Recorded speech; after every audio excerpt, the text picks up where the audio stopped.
ఇప్పుడే ముఖ్యమంత్రి గారితో రివ్యూ ఎస్ఐపిబి అంటే ఇన్వెస్ట్మెంట్ ప్రమోషన్ బోర్డ్ మీటింగ్ పూర్తి చేసుకుని ఇద్దరం కలిసికట్టుకు వస్తుంటే ప్లేన్లో కూడా వదిలిపెట్టలేనా నా కంపెనీ అడుగుతున్నారు ఇద్దామా వద్దా ఇచ్చేద్దాం లేదంటే ఆగరా భయ్ స్లో అని చెప్తున్నా. అంటే ఎప్పుడూ ప్రజల గురించి మన పిల్లల భవిత కోసం ఎన్నాళ్ళని కర్ణాటక చూసి అసూయపడతాం, ఎన్నాళ్ళని తమిళనాడు చూసి అసూయపడతాం, ఎన్నాళ్ళని తెలంగాణ చూసి అసూయపడతాం. వాళ్ళు తిరిగి మన చూసి అసూయపడే రోజులు తీసుకొచ్చే బాధ్యత మనం తీసుకుందాం. ఇప్పుడే చూస్తున్నాం మనం తీసుకొచ్చే పెట్టుబడుల వల్ల కర్ణాటక కొంచెం షేక్ అవుతుంది. అక్కడ ఉన్న మంత్రి నా పైన సెటైర్లు వేస్తున్నాడు. పాపం గుంటూరు కారం ఆయనకు పడినట్లేదబ్బా. అది తెలుగుదేశం పార్టీ దెబ్బ. ఇంకా గౌరవ శాసనసభ్యుడు సురేంద్ర బాబు గారి గురించి ఎంత చెప్పినా తక్కువే. ఒక కంచుకోటను కూడా నడిపిస్తాం చాలా కష్టమైన పని. ఎందుకంటే కంచుకోటలో ప్రతి కార్యకర్త కూడా నేను అధినేత అంటాడు. అవునా కదా? చూడు మీరే ఒప్పుకుంటున్నారు. మిమ్మల్ని అందరినీ మేనేజ్ చేయాలా, మీ సమస్యలు తెలుసుకోవాలా, మళ్ళీ ఇక్కడ ఉన్న ప్రజలకి అందుబాటులో ఉండాలా. అహర్నిశలైన కష్టపడుతున్నారు. సొంత నిధులు నియోజకవర్గ అభివృద్ధి కోసం కూడా ఆయన ఖర్చు పెడుతున్నారు. మొన్న ఉచితంగా డిఎస్సి కోచింగ్ ఇచ్చి సుమారుగా 76 మందికి ఏకంగా టీచర్ పోస్టులు కూడా వచ్చే విధంగా చేసిన వ్యక్తి సురేందర్ బాబు గారు. నేను సురేందర్ బాబు గారికి ఒక విషయం చెప్పదలుచుకున్నా. లోకేష్ గారు కానీ సురేందర్ బాబు గారు కానివ్వండి, వేదిక మీద ఉన్న మనందరం కూడా ఈరోజు ఇక్కడ కూర్చోగలుగుతున్నాం అంటే దానికి కారణం మన ముందున్న తెలుగుదేశం పార్టీ కార్యకర్తలు. ఇంతేకాదు మా అందరి ముందల అనేక మంది సీనియర్ నాయకుల త్యాగాలు ఉన్నాయి. ఇటుక పెట్టి పార్టీ వ్యవస్థని బలోపేతం చేశారు. మీరు చూశారు యోగాంధ్రం అని ఎట్టు చేశాము, దాని తర్వాత సూపర్ జిఎస్టీ సూపర్ సేవింగ్స్ ఎట్టు చేసాము మీరు అందరూ చూశారు.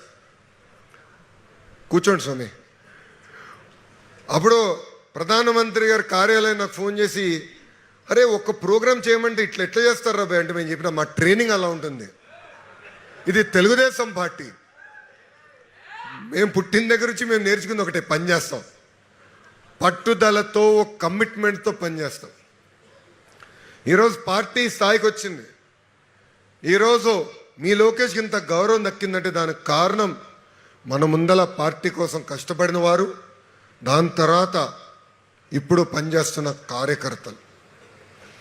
మీరు లేకపోతే మేము ఎవరం కాదు, మేము ఇర్రెలవెంట్ ఇక్కడ. అందుకే సీనియర్ని జూనియర్ని నేను సమానంగా గౌరవిస్తా, కానీ పనిచేసిన వాళ్ళనే ప్రోత్సహిస్తా. అవునా కదా? అది చాలా అవసరం. మళ్ళీ నేనేమంటే అన్నా నేను ఈ సంవత్సరం బ్యాచ్ అంటారు, నవ్వుతున్నారు అందరు. కరెక్టే, సీనియర్లీ గౌరవిస్తా, కానీ పని చేయాలి. మన బూత్లో మెజారిటీ తీసుకురావాలి. మా నియోజకవర్గం మంగళగిరిలో సుమారుగా 290 బూతులు ఉన్నాయి. అంత మెజారిటీ వచ్చినా నాకు 21 బూతుల్లో మైనస్ వచ్చింది. 21 బూతుల్లో మైనస్ వచ్చింది. సమీక్ష చేశా, చర్చించాం ఏం చేస్తే బాగుంటుంది, ఎలా అధిగమించుకుని ముందరికి వెళ్ళాలన్న ఆలోచనతో మేము పనిచేస్తున్నాం. ఏదో 91,000 మెజారిటీతో గెలిచేసాను కాలు రెగ్రేసుకుని నేను తిరగట్లా. మనం ఎదిగే కొద్దీ తగ్గి ఉండాలి. మన డిక్షనరీ నుంచి అహంకారం అన్న పదం తీసేయాలి స్వామి. అహంకారంతో 151 ఏమైంది 11. అహంకారంతో పక్కనున్న ఇల్లులో లైట్ బల్బే వెలగట్లా. ఏం మాట్లాడారండి? బాబు గారిని అవమానిస్తారా? 53 రోజులు బంధిస్తారా? అందరికీ తల్లి లాంటి భువనేశ్వరమ్మని అవమానిస్తారా? వదిలిపెట్టం భయ్యా, ఎందుకు కంగారు? వీళ్ళు ఎంత దొంగలంటే అందరూ అప్రమత్తంగా ఉండాలి. వీళ్ళు ఎంత దొంగలంటే మొన్న శ్రీకాకుళంలో ఒక గుడిలో కాశీబుగ్గన్న వెంకటేశ్వర స్వామి గుడిలో 9 మంది భక్తులు చనిపోయారు. పాప అక్కడున్న పాండా గారు వెంకటేశ్వర స్వామిని ప్రజల దగ్గర తీసుకొద్దామని ఆయన భూమి సుమారుగా 12 ఎకరాల్లో 20 కోట్ల రూపాయలు ఖర్చు పెట్టి ఒక అద్భుతమైన గుడి నిర్మించారు. పొరపాటు జరిగింది, 9 మంది ప్రాణాలు కోల్పోయారు. అక్కడున్న మా శిరీషక్క కానీ స్పీడ్గా మా అచ్చన్న కానీ మన అచ్చన్న బాగా చిక్కిపోయాడబ్బా, సన్నగా అయిపోయాడు ఇప్పుడు అచ్చన్న కానీ, తర్వాత రాము మన రామ్మోహన్ నాయుడు రాము కానీ నేను కానీ అనితమ్మ కానీ అందరం వెళ్ళాం. అన్ని కార్యక్రమాలు చేసుకున్నాం, కుటుంబానికి అండగా నిలబడ్డాం, ప్రోగ్రాం ఫినిష్ చేసుకున్నాం. అయిన తర్వాత పాండా గారు మీడియా అందరితో మాట్లాడితే ఇంతమంది వస్తారని నాకు తెలియదు, దేవుడే ఇంతమంది తీసుకొచ్చారు అని ఆయనే చెప్పారు. కానీ దాని ఒక ఫేక్ వీడియో తయారు చేసి పాండా గారు ఏదో చెప్పినట్లు నేను పర్మిషన్కి అప్లై చేశాను కానీ వీళ్ళు సెక్యూరిటీ ఇవ్వలేదని చెప్పేవారు. అంటే ఎలాంటి అబద్ధాలు చెప్తారో దయచేసి గమనించారు.